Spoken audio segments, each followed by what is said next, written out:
بسم اللہ الرحمن الرحیم۔ شروع کرتا ہوں اللہ کے نام سے جو بے انتہا مہربان نہایت رحم کرنے والے ہیں۔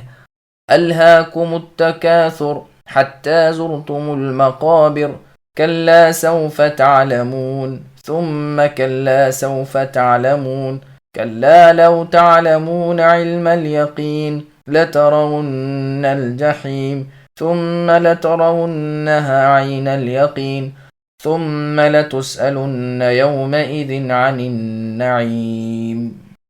زیادتی کی چاہت نے تمہیں غافل کر دیا یہاں تک کہ تم قبرستان جا پہنچے۔ نہیں تم معلوم کر لوگے اور ابھی ابھی تمہیں علم ہو جائے گا۔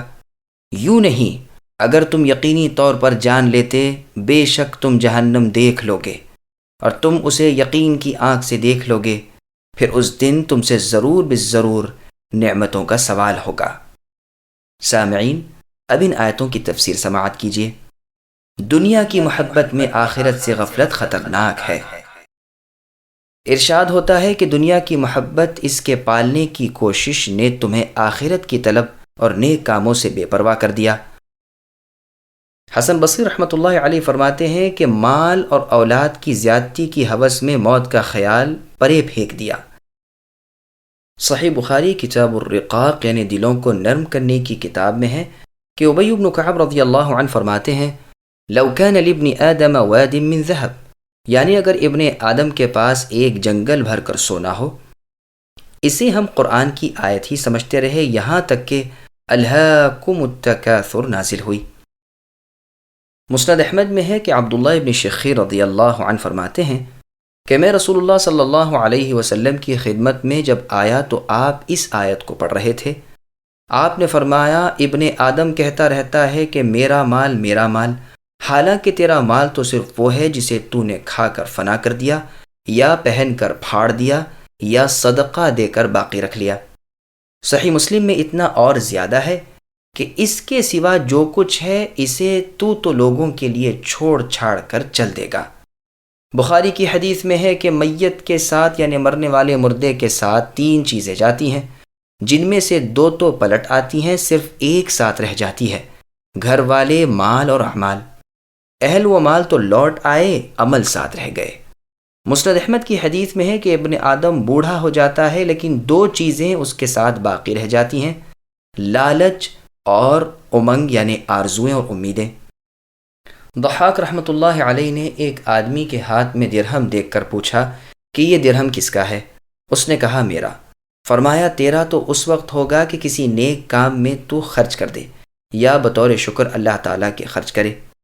احنف رحمۃ اللہ علیہ نے اس واقعے کو بیان کر کے پھر یہ شعر پڑھا، انت للمال اذا امسکتہ فاذا انفقتہ فالمال لک، یعنی جب کہ تو مال کو لیے بیٹھا ہے تو مال کی ملکیت ہے، ہاں جب اسے خرچ کر دے گا اس وقت مال تیری ملکیت میں ہو جائے گا۔ ابن بریدہ رحمۃ اللہ علیہ فرماتے ہیں، بنو حارثہ اور بنو حارث انصار کے قبائل آپس میں فخر و غرور کرنے لگے۔ ایک کہتا، دیکھو ہم میں فلاں شخص ایسا بہادر، ایسا جیوٹ یا اتنا بڑا مالدار وغیرہ ہے۔ دوسرے قبیلے والے اپنے میں ایسوں کو پیش کرتے تھے۔ جب زندوں کے ساتھ یہ فخر و مباحات کر چکے تو کہنے لگے کہ آؤ قبرستان میں چلیں۔ وہاں جا کر اپنے اپنے مردوں کی قبروں کی طرف اشارہ کر کے کہنے لگے، بتلاؤ اس جیسا بھی تم میں کوئی گزرا ہے؟ وہ انہیں اپنے مردوں کے ساتھ الزام دینے لگے۔ اس پر یہ دونوں ابتدائی آیتیں اتریں کہ تم فخر و مباحات کرتے ہوئے قبرستان پہنچ گئے اور اپنے اپنے مردوں پر بھی فخر و غرور کرنے لگے۔ چاہیے تھا کہ یہاں آ کر عبرت حاصل کرتے، اپنا مرنا اور سڑنا اور گلنا یاد کرتے۔ قتادہ رحمۃ اللہ علیہ فرماتے ہیں کہ لوگ اپنی زیادتی اور اپنی کثرت پر گھمنڈ کرتے تھے، یہاں تک کہ ایک ایک ہو کر قبروں میں ٹھس گئے یعنی پہنچ گئے۔ مطلب یہ ہے کہ زیادتی کی چاہت نے غفلت میں ہی رکھا یہاں تک کہ مر گئے اور قبروں میں دفن ہو گئے۔ صحیح بخاری میں نبی کی حدیث ہے کہ نبی صلی اللہ علیہ وسلم ایک اعرابی کی عیادت کو تشریف لے گئے اور حسب عادت فرمایا کہ کوئی ڈر خوف نہیں، انشاءاللہ تعالی گناہوں سے پاکیزگی حاصل ہوگی۔ تو اس نے کہا، آپ اسے خوب پاک بتلا رہے ہیں؟ یہ تو وہ بخار ہے جو بوڑھے بڑوں پر جوش مارتا ہے اور قبر تک پہنچا کر رہتا ہے۔ آپ نے فرمایا اچھا پھر یوں ہی صحیح۔ اس حدیث میں بھی لفظ تزیروہ القبور ہے اور یہاں قرآن میں بھی زرتم المقابر ہے، پس معلوم ہوتا ہے کہ اس سے مراد مر کر قبر میں دفن ہونا ہی ہے۔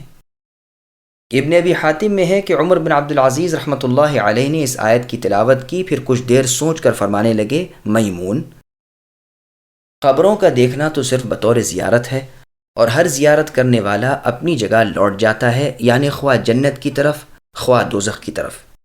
ایک اعرابی نے بھی ایک شخص کی زبانی ان دونوں آیتوں کی تلاوت سن کر یہی فرمایا تھا کہ اصل مقام اور ہی ہے۔ پھر اللہ تعالیٰ دھمکاتے ہوئے دو مرتبہ فرماتے ہیں کہ حقیقت حال کا علم تمہیں اے انسانوں ابھی ہو جائے گا۔ یہ مطلب بھی بیان کیا گیا ہے کہ پہلے مراد کفار ہیں، دوبارہ مؤمن مراد ہیں۔ پھر آگے اللہ فرماتے ہیں کہ اگر تم علم یقینی کے ساتھ اسے معلوم کر لیتے، یعنی اگر ایسا ہوتا تو تم غفلت میں نہ پڑتے اور مرتے دم تک اپنی آخری منزل آخرت سے غافل نہ رہتے۔ پھر جس چیز سے پہلے دھمکایا تھا اسی کا بیان اللہ دوبارہ کر رہے ہیں کہ تم جہنم کو اپنی آنکھوں سے دیکھ لو گے کہ اس کی ایک ہی جنبش کے ساتھ اور تو اور انبیاء علیہم السلام بھی ہیبت و خوف کے مارے گھٹنوں کے بل گر جائیں گے۔ اس کی عظمت اور وحشت ہر دل پر چھائی ہوئی ہوگی، جیسے کہ بہت سی احادیث میں بتفصیل یہ بات مروی ہے۔ روز قیامت نعمتوں کے متعلق سوال ہوگا۔ پھر آگے اللہ ارشاد فرماتے ہیں کہ اس دن تم سے نعمتوں کی باز پرس ہوگی، صحت، امن، رزق وغیرہ تمام نعمتوں کی نسبت سوال ہوگا کہ ان کا شکر کہاں تک ادا کیا۔ ابن جریر رحمہ اللہ کی تفسیر میں حدیث ہے کہ ابو بکر و عمر رضی اللہ عنہما بیٹھے ہوئے تھے کہ ان کے پاس رسول اللہ تشریف لائے اور فرمایا کہ یہاں کیسے بیٹھے ہو؟ دونوں نے کہا اللہ کے رسول بھوک کے مارے گھر سے نکل کھڑے ہوئے ہیں۔ فرمایا اس اللہ کی قسم جس نے مجھے حق کے ساتھ بھیجا ہے، میں بھی اسی وجہ سے اس وقت نکلا ہوں۔ اب آپ انہیں لے کر چلے اور ایک انصاری صحابی کے گھر آئے۔ ان کی بیوی صاحبہ مل گئیں، پوچھا کہ تمہارے میاں کہاں گئے ہیں؟ کہا گھر کے لیے میٹھا پانی لانے گئے ہیں۔ اتنے میں وہ مشک اٹھائے ہوئے آ ہی گئے، خوش ہو گئے اور کہنے لگے مجھ جیسا خوش قسمت آج کوئی بھی نہیں جس کے گھر اللہ کے نبی تشریف لائے ہیں۔ مشک کو لٹکا دی اور خود جا کر کھجوروں کے تازہ تازہ خوشے لے آئے۔ نبی صلی اللہ علیہ وسلم نے فرمایا چن کر الگ کر کے لاتے تو جواب دیا کہ اللہ کے رسول، میں نے چاہا آپ اپنی طبیعت کے مطابق اپنی پسند سے چن لیں اور نوش فرما لیں۔ پھر چھری ہاتھ میں تھامی کہ کوئی جانور ذبح کر کے گوشت پکائیں، تو نبی نے فرمایا دیکھو دودھ دینے والا جانور ذبح نہ کرنا۔ چنانچہ انہوں نے ذبح کیا، رسول اللہ نے وہیں کھانا تناول فرمایا۔ پھر فرمانے لگے دیکھو بھوکے گھر سے نکلے اور پیٹ بھرے جا رہے ہو، یہی وہ نعمتیں ہیں جن کے بارے میں قیامت کے دن سوال ہوگا۔ رسول اللہ صلی اللہ علیہ وسلم کے آزاد غلام ابو عصیب رضی اللہ عنہ کا بیان ہے کہ رات کو رسول اللہ صلی اللہ علیہ وسلم نے مجھے آواز دی، میں نکلا، پھر ابو بکر رضی اللہ عنہ کو بلایا، پھر عمر رضی اللہ عنہ کو بلایا، پھر کسی انصاری کے باغ میں تشریف لے گئے اور فرمایا لاؤ بھائی کھانے کو دو۔ وہ انگور کے خوشے اٹھا لائے اور آپ کے سامنے رکھ دیے۔ رسول اللہ نے اور آپ کے ساتھیوں نے کھائے، پھر فرمایا ٹھنڈا پانی پلاؤ۔ وہ لائے، رسول اللہ نے پیا، پھر فرمانے لگے قیامت کے دن اس سے باز پرس ہوگی۔ عمر رضی اللہ عنہ نے وہ خوشہ اٹھا کر زمین پر دے مارا اور کہنے لگے اس کے بارے میں بھی اللہ کے ہاں پرسش ہوگی؟ آپ نے فرمایا ہاں، صرف 3 چیزوں کی تو پرسش نہیں، پردہ پوشی کے لائق کپڑا، بھوک روکنے کے قابل ٹکڑا، اور سردی گرمی میں سر چھپانے کے لیے مکان۔ یہ روایت مسند احمد کی ہے۔ مسند احمد کی ایک اور حدیث میں ہے کہ جب یہ صورت نازل ہوئی اور رسول اللہ صلی اللہ علیہ وسلم نے پڑھ کر سنائی تو صحابہ رضی اللہ عنہم کہنے لگے کہ ہم سے کس نعمت پر سوال ہوگا؟ کھجوریں کھا رہے ہیں اور پانی پی رہے ہیں، تلواریں گردنوں میں لٹک رہی ہیں اور دشمن سر پر کھڑا ہے۔ نبی صلی اللہ علیہ وسلم نے فرمایا گھبراؤ نہیں، ان قریب نعمتیں آ جائیں گی۔ عمر رضی اللہ عنہ فرماتے ہیں کہ ایک مرتبہ ہم بیٹھے ہوئے تھے کہ رسول اللہ صلی اللہ علیہ وسلم تشریف لائے اور نہائے ہوئے معلوم ہوتے تھے۔ ہم نے کہا اللہ کے رسول اس وقت تو آپ خوش و خرم نظر آتے ہیں۔ رسول اللہ نے فرمایا ہاں، پھر لوگ تونگری کا ذکر کرنے لگے تو رسول اللہ صلی اللہ علیہ وسلم نے فرمایا، جس کے دل میں اللہ کا خوف ہو اس کے لیے تونگری کوئی بری چیز نہیں، اور یاد رکھو متقی شخص کے لیے صحت تونگری سے بھی اچھی ہے، اور خوش نفسی بھی اللہ کی نعمت ہے۔ کن کن نعمتوں کے متعلق سوال ہوگا؟ ابن ماجہ میں یہ حدیث ہے، ترمذی میں ہے، نعمتوں کے سوال میں قیامت والے دن سب سے پہلے یہ کہا جائے گا کہ اے ابن آدم، کیا ہم نے تجھے صحت نہیں دی تھی اور ٹھنڈے پانی سے تجھے آسودہ نہیں کیا کرتے تھے؟